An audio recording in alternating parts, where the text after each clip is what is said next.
இல்ல அது அவங்க எதுவுமே சொல்லாம நம்ம எப்படி எதை சொல்ல முடியும்? ஹேஷமா வேணா பேசலாம், இப்படி இருக்கலாம் அப்படி இருக்கலாம், ப்ராபபிலிட்டி தான் பேச முடியும். எஸ், இப்போ தமிழருக்கு ஓட்டு போடாம போனா நாம தமிழ்நாட்டுக்காரருக்கு தமிழருக்கு துரோகம் செய்து விட்டதாக எல்லாரும் சொல்லுவாங்க அப்படின்னு திமுகவுக்கு தெரியும்ல சார்.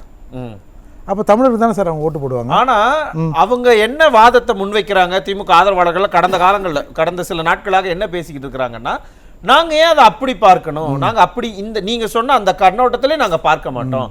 அவரு தேசிய ஜனநாயக கூட்டணி கட்சியினுடைய வேட்பாளர், நாங்க இந்தியா கூட்டணி என்ன சொல்றாங்களோ அதைத்தானே கேட்கணும், அதைத்தானே நாங்க செய்யணும், நாங்க ஏன் அந்த கூட்டணி சொல்றத நாங்க கேட்கணும் அப்படிங்கிற வாதத்தை திமுக கூட்டணி கட்சிகள் நிறைய பேர் பேசிட்டு இருக்காங்க. அப்பயே தமிழகம் தொடர்ந்து புறக்கணிக்கப்படுகிறது, மாற்றாந்தாய் பார்வையோடு மத்திய அரசு பார்க்கிறது அப்படின்னு சொல்றாங்கல்ல. நம்மால் ஒருத்தர் அங்க போய் உட்காந்தா அப்படிலாம் பார்க்காதீங்கப்பா அப்படின்னு சொல்வதற்கு ஒரு வாய்ப்பு இருக்குல்ல சார். நிதியெல்லாம் கூட இப்போ கம்மி கம்மின்றாங்கல்ல, ஏதாவது கொஞ்சம் பேசி அவர் வாங்கி தருவதற்கான ஒரு வாய்ப்பை நாம் இழந்து விடக்கூடாது என்று திமுக நிச்சயமா நம்பும் சார்.